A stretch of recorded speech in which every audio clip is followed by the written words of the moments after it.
Alright, so to start this off, we're going to talk about the Cleveland Browns. This is going to be a series where I'm trying to get, hopefully, all the teams done. I'm going to get as many as I can, but we're going to go over how they did last year and how I think they're going to do this year, starting from draft order. Probably won't get all 32 done by September 10th, but we're going to try and have them all done, or as many as I can done, like I said, before September 10th when the season starts. Or I think September 8th is the first game, actually, because that would be a Thursday. Oh, never mind. It'd be September 7th. Anyway, we're going to try and have it done before the first game.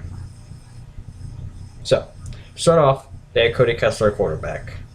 I might add, this is also my favorite team, the Cleveland Browns. So, I'm looking forward to it next year. But, oh, and one more thing. They won 1-15 last year, obviously. They had the worst record in the NFL. And they got the number 1 pick, which happened to be Myles Garrett, which was amazing. But they had a 1-15 record. Last year, manning the quarterback position most of the year was Cody Kessler. He got the most snaps, played the most games, threw for the most yards, threw for the most touchdowns. My bad.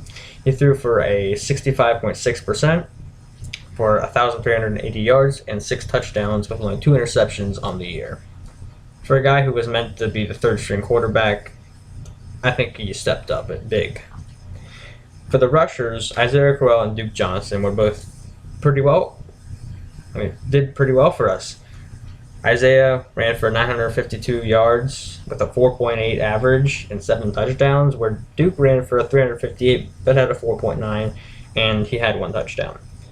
Matt Days, though, we picked him up in the draft. He had 1,166 yards, a 4.7 average, and 10 touchdowns his last year there. So I think our running backs are going to improve greatly this year. Cody Parkey and Zane Gonzalez, those 2 guys I think are going to battle it out, and whoever wins over the other one deserves to be the kicker because they're both tremendously gifted kickers and both pretty young. For the defense, we have Christian Kirksey, who had 96 solo tackles and 2.5 sacks, and we extended him this offseason, and I think he's going to do amazing for us next year. I think he's really going to step up and be a leader on our defense. We had Jamie Collins, who we traded for, and he had 48 solo tackles with us, 2 sacks, and a forced fumble for us, which, I mean, the man is an amazing athlete. He really gets anywhere he wants to on the field. He flies around, and he lets it all go and just dominates offenses. Emmanuel Ogbah, the guy who led us in sacks last year with 5.5, which for most teams is a pretty low number if you look at it, but we're not most teams. Most teams don't go 1-15.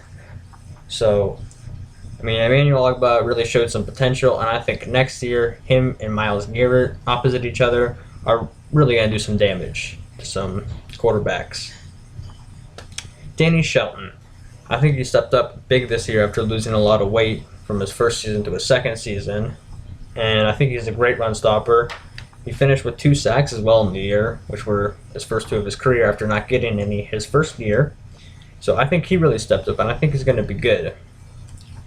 I also think Carl Nassib is going to have a bigger role, considering he probably wants to get out there. I mean, I thought he was going to be the best defensive lineman we had. I thought he was going to be better than Ogbah, and Desmond Bryant was injured, so I thought he had the potential to possibly be the best defensive lineman or outside linebacker that we had and get to the quarterback. And Cam Johnson really, really surprised me this year. He had 3 sacks and 2 forced fumbles. 3 sacks is, I think, the second most the Browns had, and 2 forced fumbles was the most the Browns had. So it looked like he was a stellar athlete that, got out there and did what we wanted him to do, and no one expected him to be as good as he was for us, and then he ended up showing it. I hope he plays a better role this year, and I think he will. Also, Joe Schobert, I think we should get him a bigger role because he's showed a lot of potential these past years, and I'm hoping these young guys get it. For our defensive backs, we didn't have much safety play. I don't really want to spend any time. I thought they were going to develop our young guys. They didn't.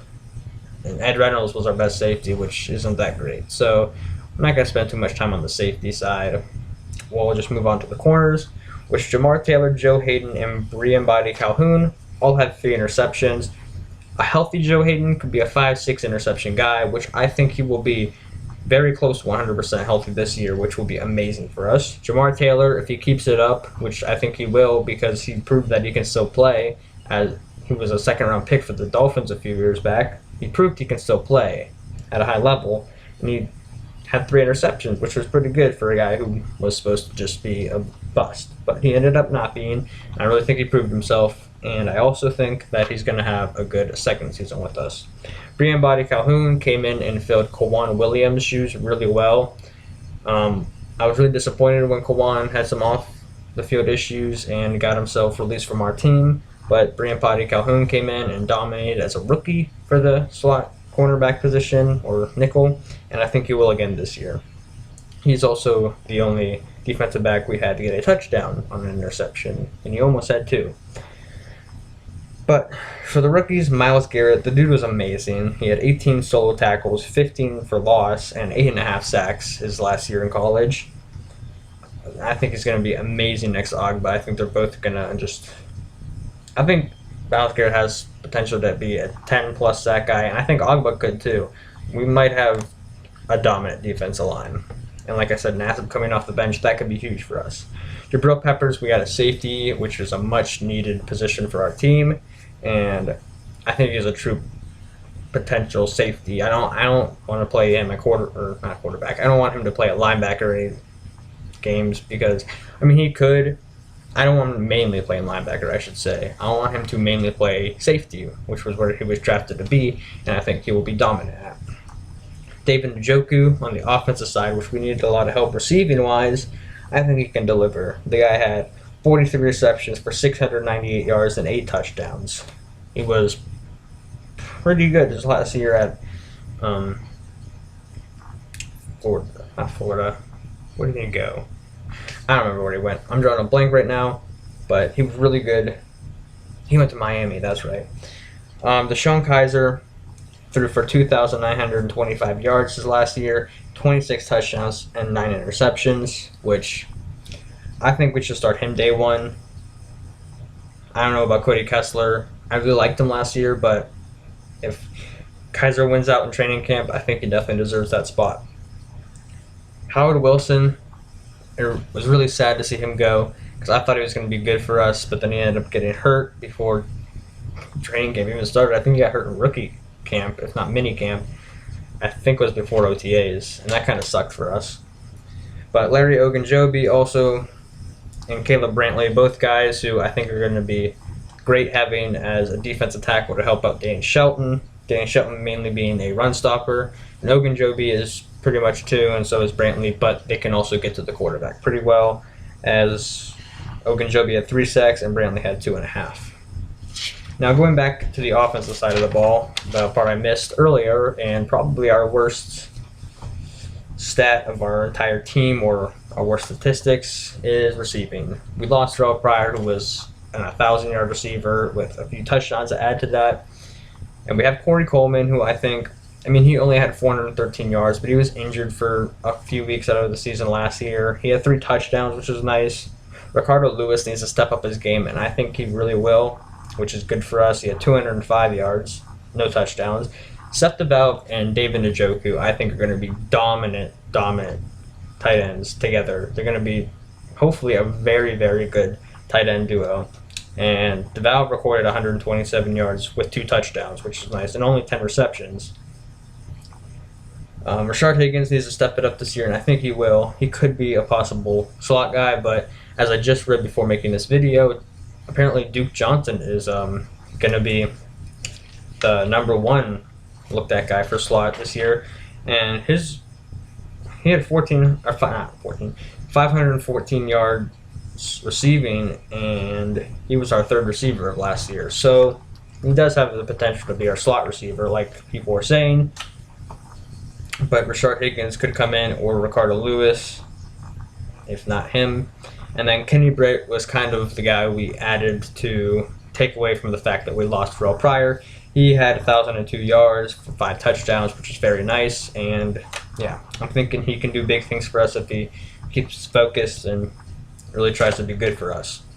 We had two huge free agent signings on the offensive line with Kevin Zeitler and J.C. Treader, and we extended Joel Bitonio, which a healthy Joel Bitonio can be a very, very good guard in the NFL.